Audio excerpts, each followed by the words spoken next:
नमस्कार, FM news देख रहे हैं आप। मैं हूं आपके साथ नेहा वालिया। खबरों में सबसे पहले बात करेंगे हिजाब मामले की। हिजाब मामले में सुनवाई पूरी कर चुकी कर्नाटक हाईकोर्ट की पूर्ण पीठ ने अपना फैसला सुना दिया है। कर्नाटक हाईकोर्ट ने अपने फैसले में कहा कि हिजाब धर्म का अनिवार्य हिस्सा नहीं है। साथ ही हिजाब विवाद को लेकर कर्नाटक हाईकोर्ट ने याचिकाकर्ता की याचिका को भी खारिज कर दिया है। बताते चलें कि फैसले से पहले 21 मार्च तक बेंगलुरु में सार्वजनिक जगहों पर सभी तरह की सभा, आंदोलन, विरोध या समारोह पर प्रतिबंध लगा दिया गया, जबकि राज्य के कई जिलों में धारा 144 भी लागू की गई है। उडुपी में एक प्री यूनिवर्सिटी कॉलेज की छात्राओं के एक समूह की कक्षाओं में उन्हें हिजाब पहनने देने की मांग से तब एक बड़ा विवाद खड़ा हुआ था, जब कुछ हिंदू विद्यार्थी भगवा शॉल पहनकर वहां पहुंच गए। यह मुद्दा राज्य के अन्य हिस्सों में भी फैला, जबकि सरकार वर्दी संबंधी नियम पर अड़ी रही। बेंगलुरु के पुलिस आयुक्त कमल पंत ने जानकारी दी कि 15 मार्च से 21 मार्च तक यानी पूरे एक हफ्ते के लिए बेंगलुरु में सार्वजनिक जगहों पर सभी तरह की सभाएं, आंदोलन, विरोध, प्रदर्शन, समारोह पर पाबंदी रहेगी। बताते चले कि इससे पहले 2 सप्ताह के लिए 8 मार्च तक निषेधाज्ञा लागू की गई थी। आदेश के मुताबिक पूरे बेंगलुरु में शैक्षणिक संस्थानों के 200 मीटर के दायरे में किसी भी तरह की सभाओं, आंदोलन, विरोध, प्रदर्शन या फिर दूसरे शांति भंग करने वाली गतिविधियों पर प्रतिबंध रहेगा। और ये रोक शुरू हो चुकी है, 21 मार्च तक ये जारी रहेगी। और आदेश में कहा गया कि सार्वजनिक शांति और व्यवस्था को बनाए रखने के लिए उचित सुरक्षा उपाय करना जरूरी है। हिजाब विवाद में याचिकाकर्ता की याचिका को भी खारिज कर दिया गया है। सुप्रीम कोर्ट से एडवोकेट दीप्ति जी हैं हमारे साथ। दीप्ति जी, बहुत बहुत स्वागत एफएम न्यूज में आपका।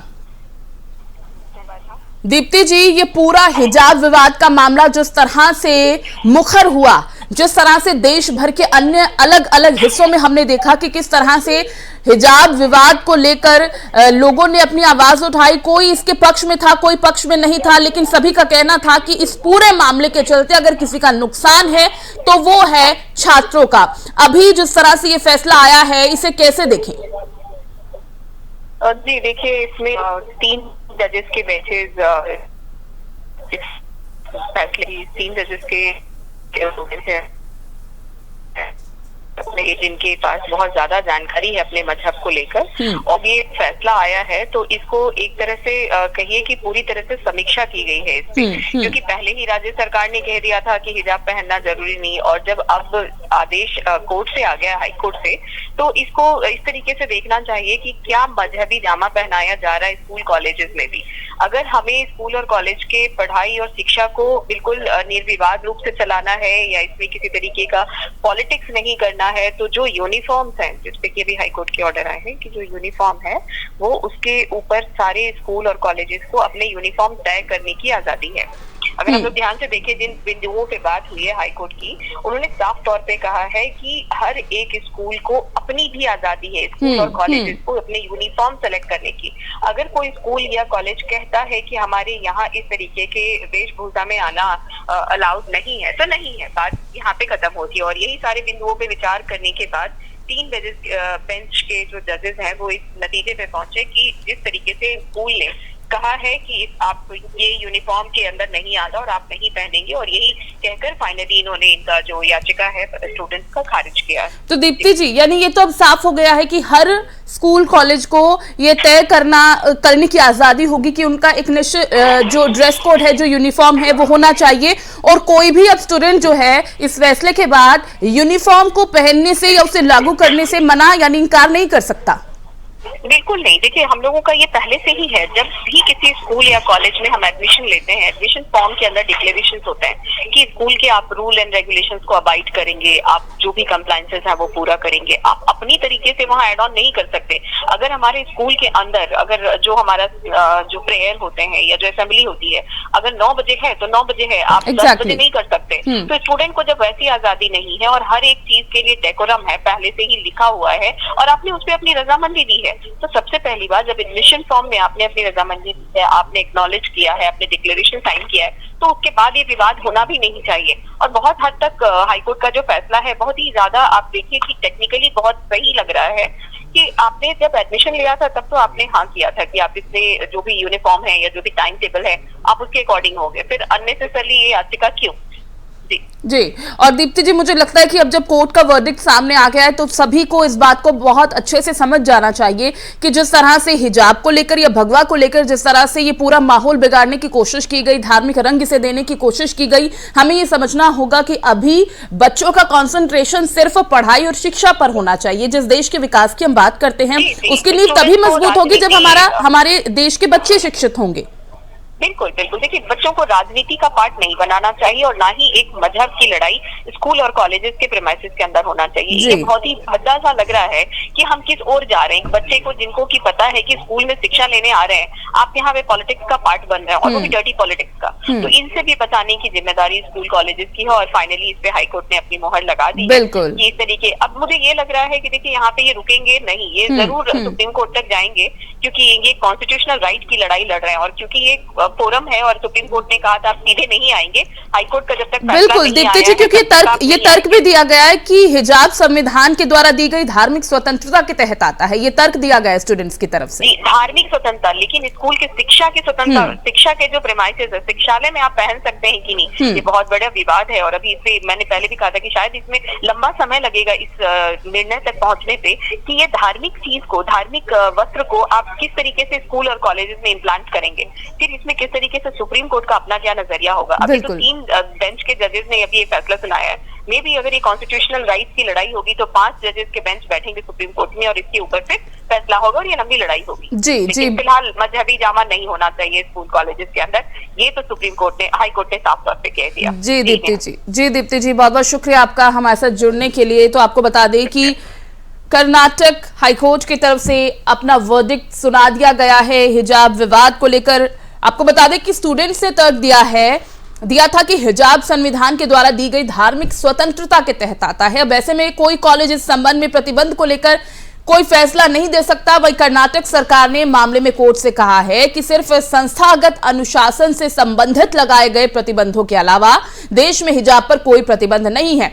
दरअसल ये विवाद उस समय शुरू हुआ था जब उडुपी के कुछ छात्रों ने शिक्षकों के उस अनुरोध को दरकिनार करते हुए हिजाब का इस्तेमाल बंद करने से इनकार किया था और इसके बाद छात्र कोर्ट पहुंच गए थे और अब हिजाब को लेकर कर्नाटक हाई कोर्ट ने अपना फैसला सुना दिया है। और इस पूरे मामले को देखते हुए ये बड़ा फैसला सुनाया गया। मामले की सुनवाई करते हुए कर्नाटक हाईकोर्ट ने कहा कि हिजाब इस्लाम धर्म का अनिवार्य हिस्सा नहीं है। स्कूल छात्र यूनिफॉर्म पहनने से इंकार नहीं कर सकते और इसके साथ ही हाईकोर्ट ने मुस्लिम छात्राओं की तरफ से कॉलेजों में हिजाब पहनने को लेकर इजाजत मांगने वाली याचिका को भी खारिज कर दिया है। कर्नाटक हाईकोर्ट की तरफ से कई याचिकाओं को खारिज किया गया जो शैक्षिक संस्थाओं में इजाजत को लेकर दायर की गई थी।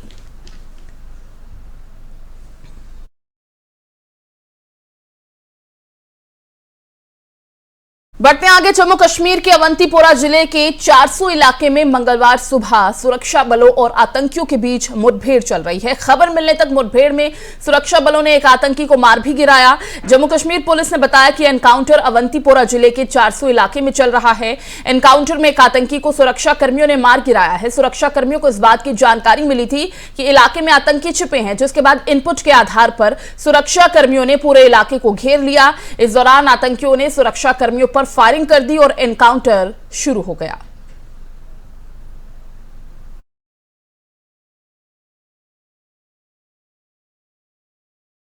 वही दिल्ली में बीजेपी संसदीय दल की बैठक हुई। बैठक में प्रधानमंत्री नरेंद्र मोदी, बीजेपी के राष्ट्रीय अध्यक्ष जेपी नड्डा और केंद्रीय गृह मंत्री अमित शाह, रक्षा मंत्री राजनाथ सिंह, नितिन गडकरी समेत बीजेपी संसदीय दल के तमाम नेता शामिल हुए। बैठक शुरू होने से पहले स्वर कोकिला लता मंगेशकर को श्रद्धांजलि दी गई। बीजेपी ने अपने सभी लोकसभा और राज्यसभा सांसदों से बैठक में शामिल होने का निर्देश दिया था। बताते चलें कि लोकसभा में बीजेपी के 301 सांसद हैं जबकि राज्यसभा में 97 सांसद हैं। बैठक में 5 राज्यों के विधानसभा चुनावों में पार्टी के प्रदर्शन की समीक्षा की गई। 10 मार्च को 5 राज्यों उत्तराखंड, उत्तर प्रदेश, पंजाब, गोवा और मणिपुर में हुए विधानसभा चुनाव के परिणाम घोषित हुए हैं, जिनमें पंजाब को छोड़कर बीजेपी ने सभी राज्यों में अच्छा प्रदर्शन किया है। बताते चलें कि इससे पहले बीजेपी संसदीय बोर्ड की बैठक 21 दिसंबर 2021 को हुई थी। तब भी प्रधानमंत्री नरेंद्र मोदी बैठक में शामिल हुए थे। उन्होंने संसद में सांसदों की उपस्थिति को लेकर चिंता जाहिर की थी और आगाह किया था कि जब तक सांसद खुद को बदल नहीं लेते तब तक बदलाव नहीं हो सकता।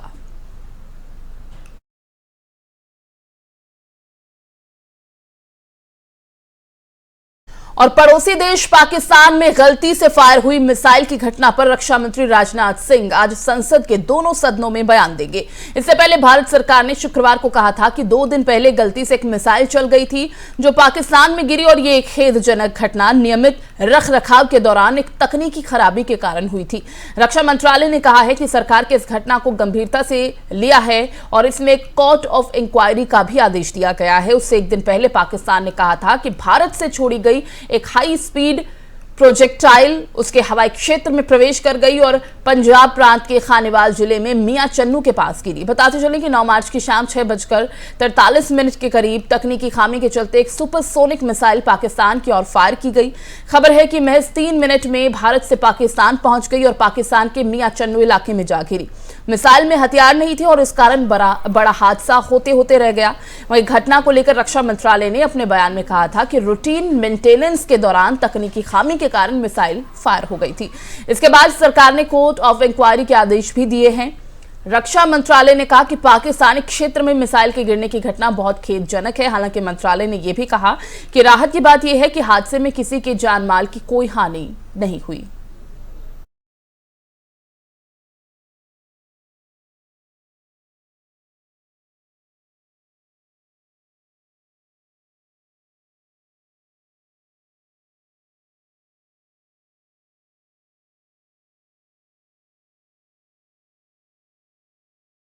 पहले एक मिसाइल जो गलती से पाकिस्तान पर दागी गई थी उसे लेकर रक्षा मंत्रालय की तरफ से आज राजनाथ सिंह दोनों सदनों में अपनी बात रखेंगे। और इससे पहले आपको बता दें कि पाकिस्तान के प्रधानमंत्री इमरान खान का बयान भी इसे लेकर सामने आया था। उन्होंने कहा था कि हम चाहते तो इस मिसाइल का जवाब दे सकते थे लेकिन हमने संयम बरता है। ये पाकिस्तान के प्रधानमंत्री इमरान खान की तरफ से कहा गया था। और इसे देखते हुए आज रक्षा मंत्री राजनाथ सिंह की तरफ से संसद के दोनों सदनों में बयान भी दिया जाएगा। गलती से ये जो मिसाइल थी वो पाकिस्तान पर दागी गई थी तकनीकी खामी की वजह से और इसे लेकर इस पूरी घटना पर खेद जाहिर करते हुए रक्षा मंत्री राजनाथ सिंह ने कहा था कि हमने कोर्ट ऑफ इंक्वायरी के लिए भी आदेश दिया है। और इसी के साथ आज संसद के दोनों सदनों में रक्षा मंत्री राजनाथ सिंह बयान देंगे।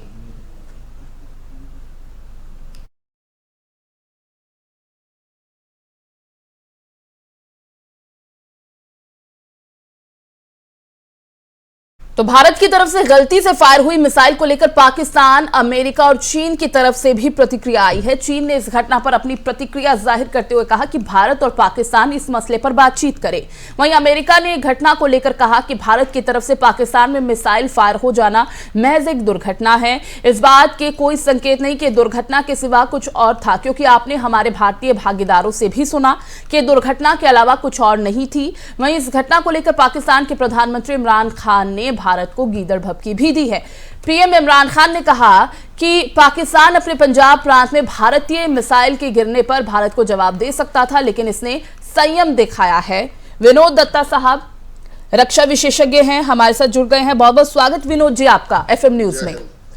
विनोद जी, कुछ दिन पहले भारत की तरफ से एक मिसाइल जो गलती से पाकिस्तान पर दागी गई थी, हालांकि भारत की तरफ से ये कहा गया कि ये एक गलती थी, खेदजनक था, लेकिन उस पर अब अमेरिका और चीन की भी प्रतिक्रिया सामने आई है, बातचीत करने के लिए कहा गया है।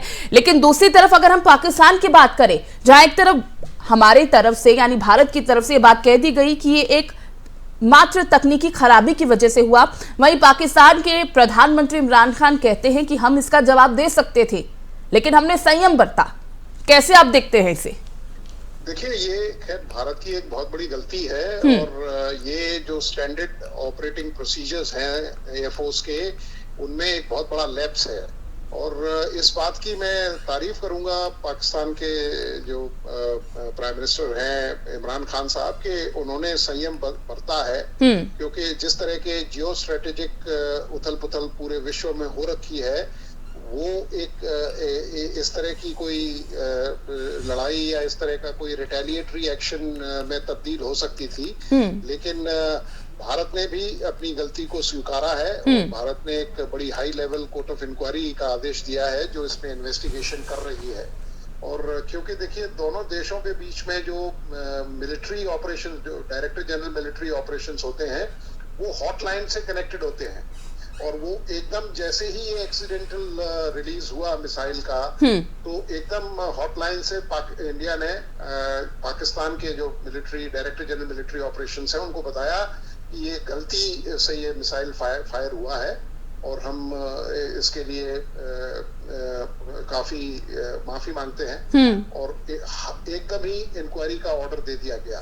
दत्ता साहब, बहुत बड़ा है, लेकिन हाँ, मैं दोनों देशों की इसमें जो विवेक है या प्रूडेंस है उसकी मैं सराहना करता हूँ। बिल्कुल बिल्कुल, आपने सही कहा कि जिस तरह के हालात बने हुए हैं रूस और यूक्रेन के बीच में भी, उसके बाद इस तरह का कोई मामला सामने आना, हालात इससे गंभीर हो सकते थे, क्योंकि बताया जा रहा है कि इस मिसाइल के वजह से लाहौर से 275 किलोमीटर करीब दूर मियां चन्नू के पास एक कोल्ड स्टोर पर गिरी, जिससे कि कई एयरलाइंस के लिए बड़ा खतरा भी पैदा हो गया था। और आपने कहा कि आप तारीफ करते हैं इमरान खान की कि उन्होंने वाकई संयम बरता, लेकिन इस तरह के टेक्निकल इशू को किस तरह से देखा जाए, एक मिसाइल का फायर हो जाना, और क्योंकि वास्तविक में अगर हम देखे जाएं, वास्तविकता यही है कि एक गलती थी, लेकिन ये गलती किसी बड़े ब्लंडर को भी कर सकती थी पैदा। सर हाँ बिल्कुल, आप देखिए इतिहास में अगर आप जाएं 1983 में ये हुआ था जब कोल्ड वॉर पीक पे था रूस और अमेरिका के बीच।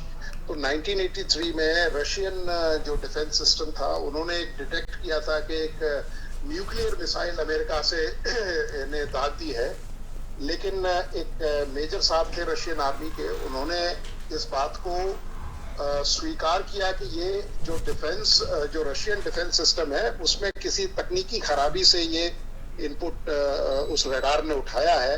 तो उस मेजर की सूझबूझ से एक तीसरा विश्व युद्ध हो सकता था उस अगर रशिया भी रिटेलिएटरी फायर कर देता। तो ये उन देशों की समझदारी है, उनका मैच्योरिटी लेवल है, और जो वहाँ की जो लीडरशिप है उसकी तारीफ करनी होगी कि उस मेजर की सूझबूझ से एक विश्व युद्ध उस समय 1983 में बचा लिया गया जी। तो ये यकीनन इंडियन एयरफोर्स की काफी बड़ी गलती है और इसके लिए ऑलरेडी इंक्वायरी ऑर्डर कर दी गई है।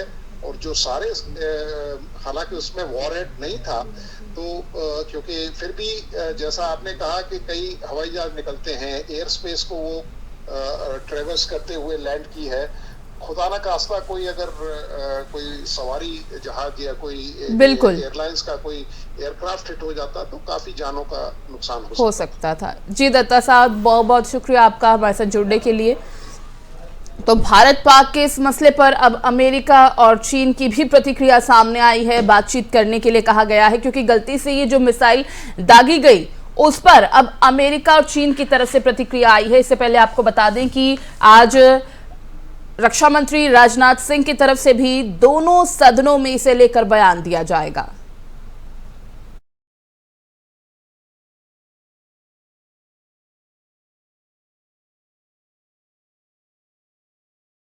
बढ़ते आगे, यूपी में मिली जबरदस्त हार के बाद भी प्रियंका गांधी वाड्रा ने हार नहीं मानी है। वो यूपी में 2024 लोकसभा चुनाव के लिए रणनीति बनाने में जुट गई हैं। प्रियंका गांधी ने रविवार को हुई कांग्रेस कार्य समिति की बैठक में उत्तर प्रदेश में हार पर मंथन किया, लेकिन उससे पहले घंटों तक कार्यकर्ताओं के साथ बैठक की, जहां प्रियंका गांधी ने यूपी विधानसभा चुनाव में कांग्रेस की हार के कारणों की समीक्षा के रिपोर्ट तलब की है। सोमवार को कांग्रेस मुख्यालय पर हुई समीक्षा बैठक में प्रत्याशियों ने अपनी हार के कारण गिनवाए। कई प्रत्याशियों ने संगठन का साथ न देने और स्थानीय नेताओं द्वारा मदद न करने की शिकायत की। ज्यादातर ने चुनाव दो पार्टियों के बीच सीधा होने को कांग्रेस प्रत्याशियों की हार का कारण बताया है। वहीं प्रत्याशियों से यह भी पूछा गया कि किन लोगों ने उनकी मदद की, कितनों ने अच्छा काम किया। वहीं प्रियंका गांधी सभी राष्ट्रीय सचिवों, प्रदेश अध्यक्ष और उपाध्यक्षों के साथ मंगलवार को दिल्ली में बैठक करेंगी। बताते चले कि उत्तर प्रदेश में चुनाव में कांग्रेस का प्रदर्शन इस बार बेहद निराशाजनक रहा। जमानत जब्त कराने में कांग्रेस नंबर 1 रही। कांग्रेस के 399 प्रत्याशियों में से 387 की जमानत जब्त हो गई। कांग्रेस को सिर्फ 2 सीटों पर जीत मिली है। कांग्रेस को इस बार सिर्फ 2.33% वोट मिले। ये यूपी में कांग्रेस के इतिहास का सबसे खराब प्रदर्शन था, वो भी तब जब प्रियंका गांधी लगातार यूपी में एक्टिव थे।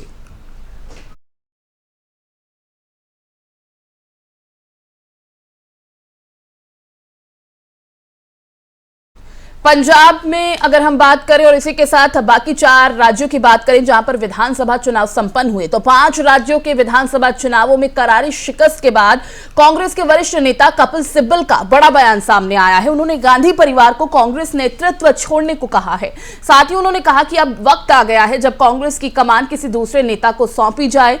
सिब्बल ने पार्टी नेतृत्व पर निशाना साधा और कहा कि अगर उन्हें हार के कारणों की जानकारी नहीं है तो कल्पना लोक में जी रहे हैं आप। और एक अखबार को दिए गए इंटरव्यू में उन्होंने ये बात कही कि सिब्बल कहते हैं वो विधानसभा चुनावों में पार्टी की हार से हैरान नहीं है। उन्होंने कहा कि सीडब्ल्यूसी के बाहर भी एक कांग्रेस है, कृपया उनके विचारों को सुने अगर आप चाहें तो। हमारे जैसे बहुत से नेता हैं जो सीडब्ल्यूसी में नहीं हैं, लेकिन कांग्रेस में एक पूरी तरह से अलग दृष्टिकोण है। क्या इससे हमें कोई फर्क नहीं पड़ता क्योंकि हम सीडब्ल्यूसी में नहीं हैं?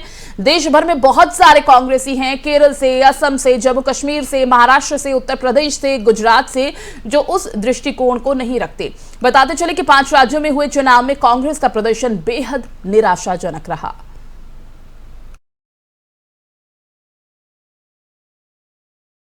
पंजाब में आम आदमी पार्टी की सरकार बनने जा रही है। भगवंत मान ऐतिहासिक जीत के बाद मुख्यमंत्री पद की शपथ ग्रहण करेंगे, लेकिन पंजाब में सरकार चलाने की चुनौतियां आपके लिए किसी अग्निपथ से कम नहीं होंगी। राज्य में 2020 में अपराधों में 13% का इजाफा हुआ और इतना ही नहीं, सूबे में ड्रग्स भी एक बड़ी समस्या है। राज्य में भारी भरकम कर्ज में भी राज्य डूबा हुआ है। वैसे में अगले 5 साल भगवंत मान की अग्नि परीक्षा होगी। जालंधर की घटना ने शपथ लेने से पहले ही भावी सीएम भगवंत मान के सामने चुनौतियों का पिटारा खोल दिया है। जालंधर के हल्का नकोदर में कबड्डी टूर्नामेंट के दौरान कुछ युवकों ने मशहूर कबड्डी खिलाड़ी संदीप नंगल अंबिया को गोली मार दी। यह घटना मान के सामने आने वाली चुनौतियों की तरफ इशारा भर है और साल 2021 के जो आंकड़े जारी हुए हैं उसके मुताबिक पंजाब में 2020 में अपराधों में 13% का इजाफा हुआ था। कुल 82,875 केस साल 2020 में दर्ज हुए थे। मान ने पहले ही ऐलान किया है कि माननीयों की सुरक्षा से पुलिसकर्मियों को हटाकर उन्हें जनता की सुरक्षा में लगाया जाएगा, लेकिन इसका कितना असर जमीन पर पड़ेगा इसका इम्तिहान होना बाकी है। उड़ते पंजाब से निपटना भी मान के लिए अहम होगा। पंजाब में ड्रग्स बड़ी समस्या है। पिछले 7 सालों में नार्कोटिक्स कंट्रोल ब्यूरो ने 3,836 किलो ड्रग्स पकड़ी है। यहां पाकिस्तान बॉर्डर से भी ड्रग्स की सप्लाई होती है। साल 2017 से 20 तक पंजाब बॉर्डर पर 1235 किलो ड्रग्स पकड़ी गई। सीएम बनने के बाद भगवंत मान के सामने पंजाब की अर्थव्यवस्था भी एक बड़ी चुनौती होगी और इसके अलावा आम आदमी पार्टी की सरकार के सामने अपने वायदों को निभाने की भी चुनौती रहने वाली है।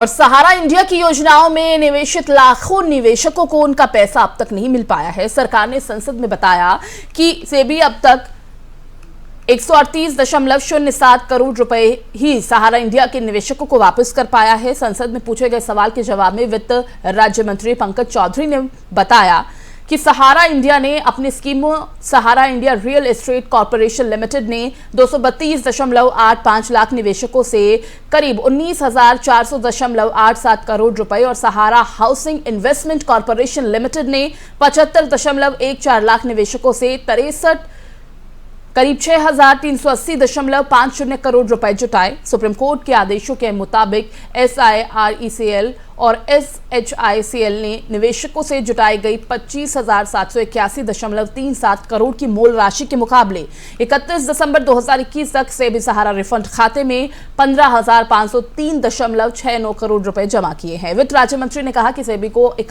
81.70 करोड़ रुपए की कुल मूल राशि के लिए 53,642 ओरिजिनल बॉन्ड सर्टिफिकेट से जुड़े कुल 19,644 आवेदन प्राप्त हुए हैं, जिसमें से सेबी ने 138.07 करोड़ रुपए की कुल राशि 48,326 ओरिजिनल बॉन्ड सर्टिफिकेट वाले 17,526 एलिजिबल बॉन्ड होल्डर्स को रिफंड किया।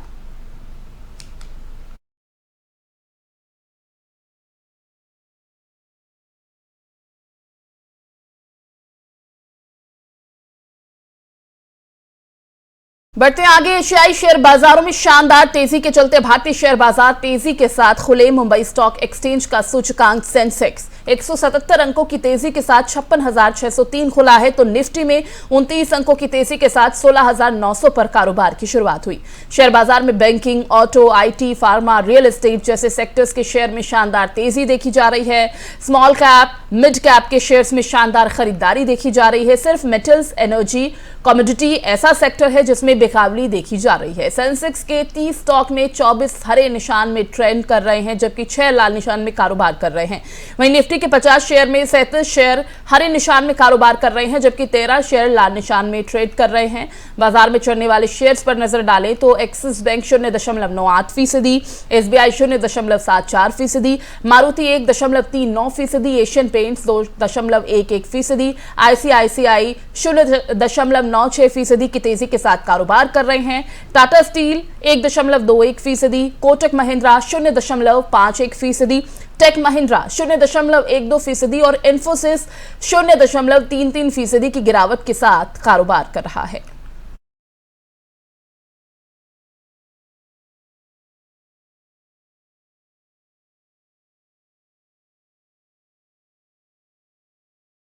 बुलेटिन में फिलहाल बस इतना ही। बाकी अपडेट्स के लिए आप देखते रहिए FM न्यूज।